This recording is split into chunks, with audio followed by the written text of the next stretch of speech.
Welcome to the DX Today podcast, your daily deep dive into the AI ecosystem. I'm Chris, and joining me as always is Laura. Happy Saturday, Chris. I have been genuinely bouncing in my chair waiting to talk about this one because it is the most interesting model launch of the week, and almost nobody is discussing what it actually means. Well, let's not keep people waiting. Walk us through what OpenAI announced on Thursday, April 16th, 2026, because the name alone already tells you they want you to take this seriously. So, OpenAI rolled out GPT Rosalind, and it is their first frontier reasoning model built not for everything under the sun, but specifically for life sciences, drug discovery, and translational medicine research. And the name is a deliberate signal, right? Rosalind Franklin was the scientist whose X-ray crystallography work at King's College London made Watson and Crick's DNA double helix paper possible in 1953. Exactly, and I think that choice of naming matters because it tells you OpenAI is pitching this model as a co-investigator inside the lab, rather than a general chatbot that happens to know some biology. Okay, so what can GPT Rosalind actually do that my general purpose, GPT 5.4, cannot? Give me the capabilities list in plain language for our listeners who are not wearing lab coats. Think of it as 4 tightly linked jobs: evidence synthesis, hypothesis generation, experimental planning, and multi-step research workflows across biochemistry, genomics, and protein engineering, all inside one interface that connects to real scientific tools. That last piece is the part I want to underline. OpenAI also shipped a new life sciences research plugin for their Codex environment, and it connects out to more than 50 specialized scientific tools and databases. And that 50 tool number is not marketing fluff. We are talking about the plumbing scientists actually use every day. Things like sequence databases, protein structure predictors, literature search engines, and lab workflow systems, all hanging off the same model. Let's talk benchmarks because I know that is where you get excited. How does this thing actually perform against the existing frontier models and against human experts on real scientific problems? 3 numbers stood out to me, and I want to walk through each one slowly.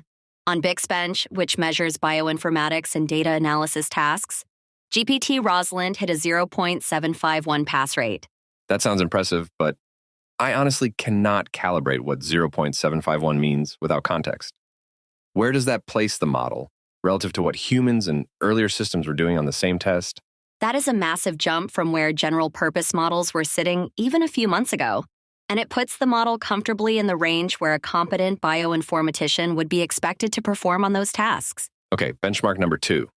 I saw something called LabEbench 2, where they compared GPT Rosalind head-to-head against OpenAI's own GPT 5.4 on 11 different laboratory reasoning tasks. Right, and Rosalind beat GPT 5.4 on 6 of those 11 tasks, with the biggest gains showing up in cloning QA, which tests the kind of molecular cloning knowledge you would expect from a senior lab technician. I want to dwell on that for a second because it is a philosophical shift. A specialized vertical model is outperforming the general horizontal frontier model on the specialized tasks it was designed for. That is the whole thesis, Chris. We have spent 3 years watching labs chase bigger and bigger general models, and now we may finally be seeing the pendulum swing toward domain-tuned specialist systems that know less but know it better. And then there's the real-world test case, which I find the most persuasive of the 3 data points. Walk us through what happened when Dyno Therapeutics put this model through its paces. Dyno is a gene therapy company, and they gave GPT Rosalind unpublished RNA data, stuff the model had never seen during training, and asked it to do both prediction and sequence generation tasks on that private dataset. That is exactly the right experimental setup, because any benchmark a model could have memorized is basically worthless. Using unpublished data is the scientific gold standard for actually measuring generalization capability on new problems. And the model ranked above the 95th percentile of human experts on the prediction tasks, and around the 84th percentile on the sequence generation tasks, which is frankly an astonishing result against working scientists. Let's pivot to the partner ecosystem, because OpenAI did not announce this in a vacuum. They named some extremely serious institutions as launch partners, and those names tell you who this model is really for. The partner list reads like a who's who of biomedical research: Amgen, Moderna, the Allen Institute, Thermo Fisher Scientific, Dyno Therapeutics as the evaluation partner, and critically, Los Alamos National Laboratory as a government research site. The Los Alamos inclusion is the one that made me stop and reread the announcement. That is not a pharmaceutical company.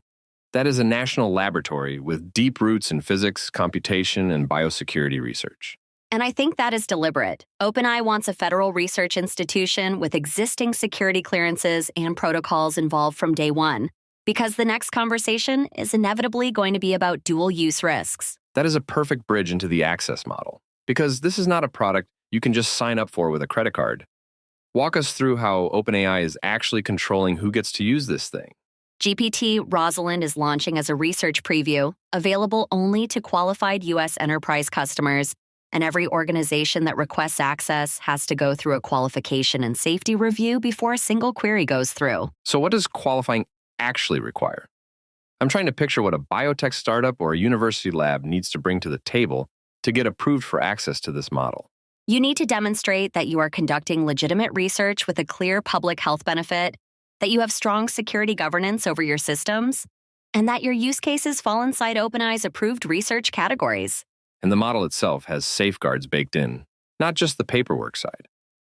OpenAI built in technical flags that detect and block potentially dangerous activities before the user ever sees a response from the system. This is the part I think about the most, because with a general purpose model, you worry about misinformation or code vulnerabilities. But with a specialized biology model, the worst case scenarios get a lot more serious, very fast. Let's talk plainly about that. What are the actual dual-use concerns when a frontier AI system can reason about protein engineering, genomics, and experimental design at the 95th percentile of human scientists? The concern is that the same capabilities that help a drug discovery team find a new cancer therapy can, in the wrong hands, also help someone design a pathogen or enhance the properties of an existing dangerous organism. And that is why the gated access model actually makes sense to me, even though I know some researchers are frustrated by not getting immediate broad access. Some capabilities should probably not be one API key away. I agree, and I think OpenAI is drawing a line that the industry has been avoiding. You do not ship frontier biological reasoning as a consumer product. You ship it as a vetted enterprise research tool. Pulling the camera back, what does this say about where the broader AI industry is headed? Because for the last 2 years, the story has been horizontal scaling, bigger context, more parameters, more general capability. I think we are watching the official start of the vertical AI era, where the next wave of value creation comes from models deeply specialized for regulated industries like medicine, law, finance, energy, and national security. That is a fascinating reframe because it also implies something about the business model. General purpose models compete on price and scale, but specialized vertical models can command premium pricing and lock in durable customer relationships. Exactly. And the economics start to look a lot more like enterprise software than consumer technology. You are not selling a chatbot subscription. You are selling a qualified research system to a small number of extremely high-value institutions. What does this mean practically for drug discovery timelines? Because that is the ultimate test. Can a model like this actually compress the 15-year, $2 billion average drug development timeline in a meaningful way? Realistically, no single model shaves years off the whole pipeline, but compressing the early discovery phase, where scientists are doing literature review, hypothesis generation, and experimental planning, is exactly where a capable reasoning model should have the biggest impact. And that early phase matters because it is where most of the failure happens. Something like 9 out of every 10 drug candidates fail somewhere in development. And many of those failures are rooted in bad early hypotheses. Right. So if GPT Rosalind helps scientists avoid even a fraction of those bad early bets by reasoning more rigorously across literature and data, the downstream savings across the pharmaceutical industry could be genuinely enormous over time. Let me play skeptic for a minute because I think our listeners deserve the pushback. What are the reasons to be cautious about the narrative that specialized AI will transform life sciences research anytime soon? The biggest concern is that benchmarks and real-world laboratory work are very different animals. And a model that scores in the 95th percentile on prediction tasks may still give you a confidently wrong answer on a novel system. And there's the regulatory reality to think about.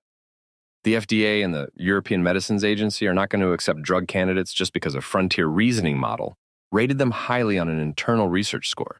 Exactly. And that is an important context point because any AI-generated hypothesis still has to go through cell culture, animal models, phase 1, phase 2, and phase 3 clinical trials before it reaches a single patient. And there is a deeper cultural question, too. Science has always depended on human intuition, serendipity, and the messy process of being wrong in productive ways. How do you preserve that when AI is suggesting all the hypotheses? I think the honest answer is we do not fully know yet, and that is something the entire scientific community is going to have to grapple with over the next few years as these tools become embedded in everyday research. I want to ask about pricing because OpenAI did not publicly disclose what this model costs. What is your read on the business model they're going to pursue with GPT Rosalind over the next year?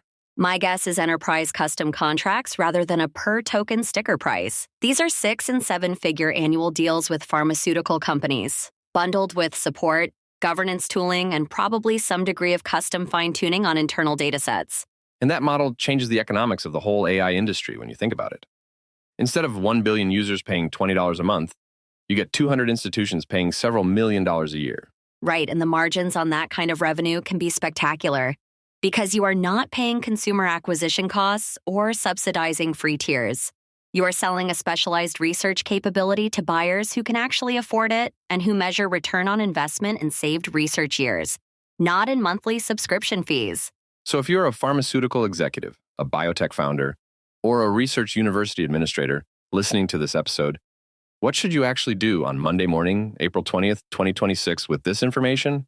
3 things. First, figure out whether you qualify for the Trusted Access program and start the conversation with OpenAI now rather than later.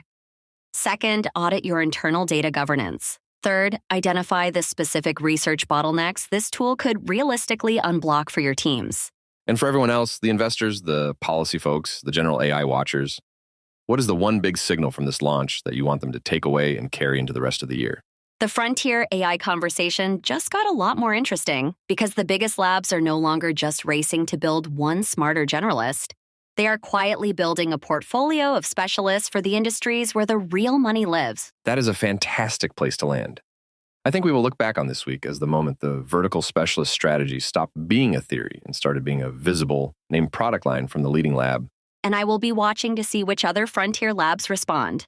My prediction is that by the end of the summer, we will see at least one comparable specialized life sciences model from either Anthropic or Google DeepMind. That's all for today's episode of the DX Today podcast. Thanks for listening, and we'll see you next time.